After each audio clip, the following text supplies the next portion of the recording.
Yay! Hi, we're here on 4 Time. My name is Marta, and this is Zoe. Yes, thanks, Zoe. I don't think you and I have ever done one together, have you? We have not. Have we? I've only been on one time, and it was with Jared. Oh my gosh, well, welcome back. Now you get to talk with me. We also twinned today. Not planned. Oh, just kidding. It was on purpose.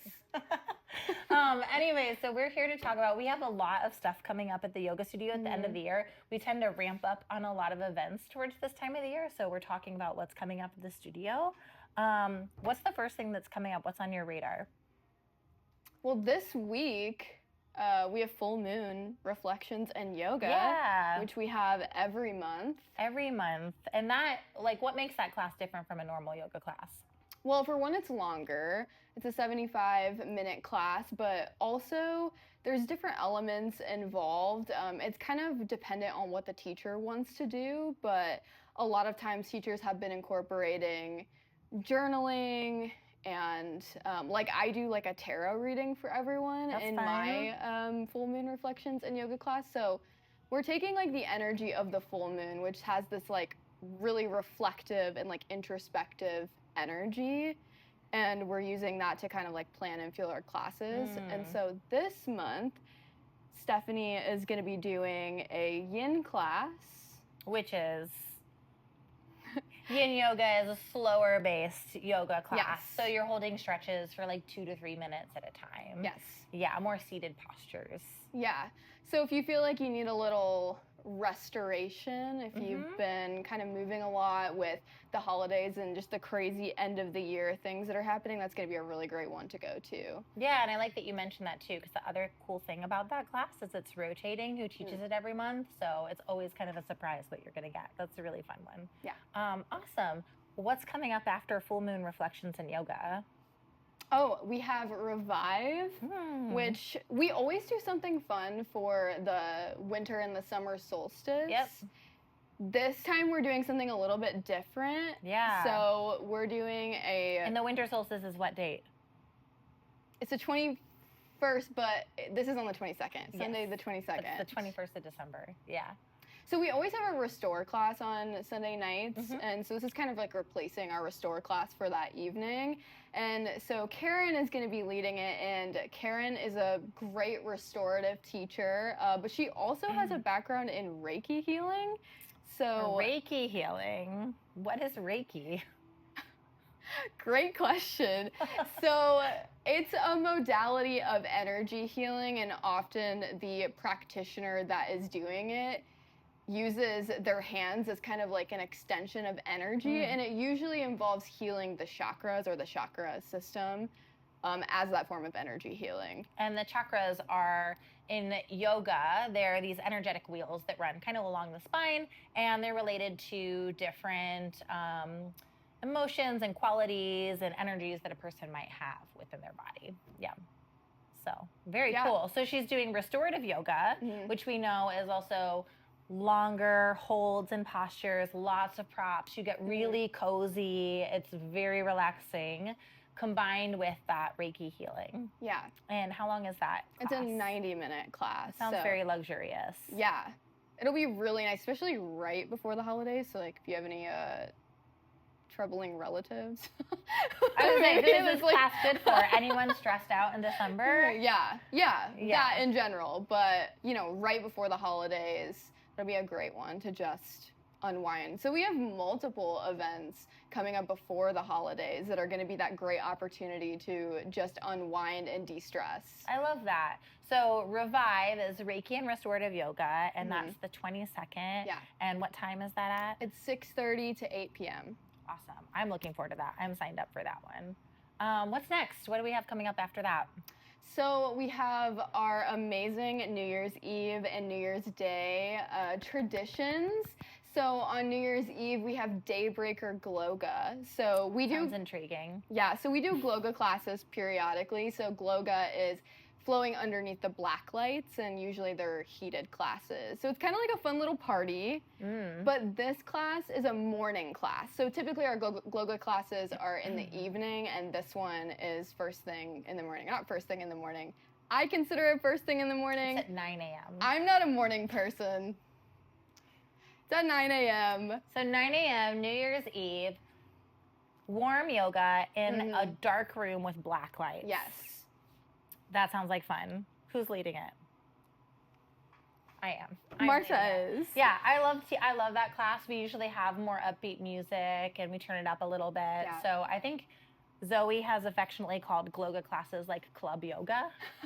Yeah, it's like going to the club, but healthy. Yeah, it's good. So it's very different. It's a departure from your normal yoga class that we do at the studio. It's not super quiet. It's not, it's still like moving and meditating at the same time, but there's just a different vibe and a different energy to it. And it's a lot of fun. It's a great class to come to with friends and stuff. So yeah, that specific yoga class is by far one of my favorite yoga classes that we do annually, so you will catch me there. I will be there. Yeah, are you gonna wear some clothes that glow under the black lights? Always. That You makes have to it more wear your fun. neons, paint with body paint. Yeah, we have all of that. We have that too. We have like markers. You can like decorate yourself and just like add to the experience. It's truly a vibe.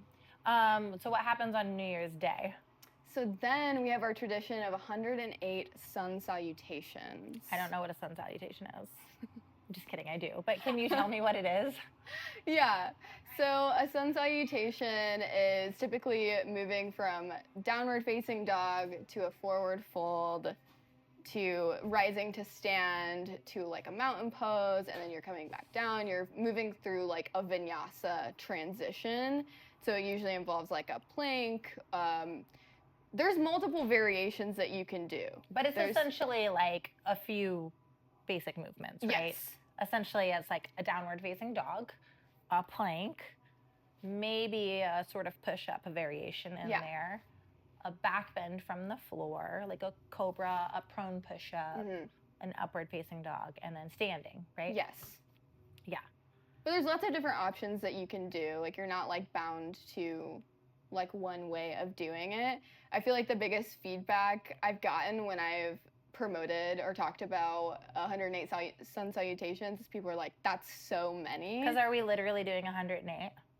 Well, you don't have to do them all.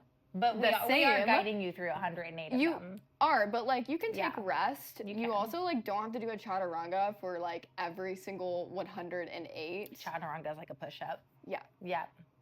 You can take it easy. Yeah. You can do whatever feels best to you. I think what we're looking for is more so like the meaning behind 108 and why we're doing it is more so important than like how you choose to execute the movements. So 108 sun salutations. Do you know why we do 108? I mean, kind of, yeah. Do you want to talk about it, the numerology? Yeah, I actually love numerology, so this is really fun for me to talk about. But 108, you want to break down the three numbers. So 1 is kind of like a new beginning or embarking on a new adventure. So the start of the year is a great opportunity for that. The number 0 can also kind of mean like the beginning or the end or kind of like emptiness and completeness. So that's what we're looking at with 0. And then 8 is like the number of like abundance and of achievement. It can mean infinity.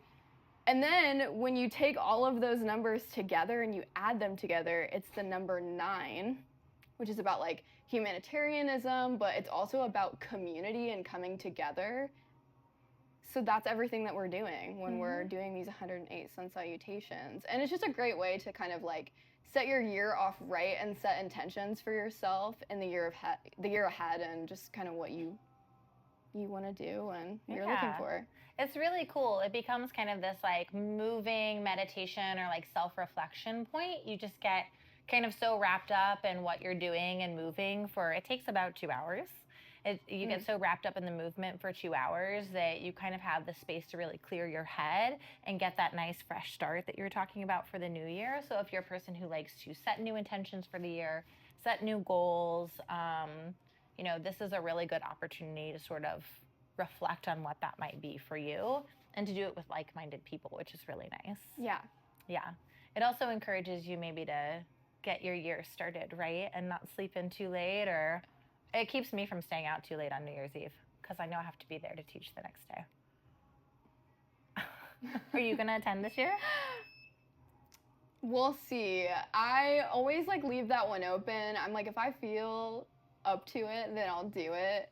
I always like the New Year's Eve one for sure, but I told you I'm not a morning person. It's hard for me to get out of bed sometimes, especially if I stayed up late. But maybe I might be there. You Well, might I'll see be me there. I'll be teaching it. We'll have a great playlist. Marta will be there. It'll be fun. All right. I think that's everything. Anything else you want to say? I don't think so. I'm just really excited about all the events that we have this month. Yeah, me too. Awesome. We made it. Thanks, Zoe. Thank you.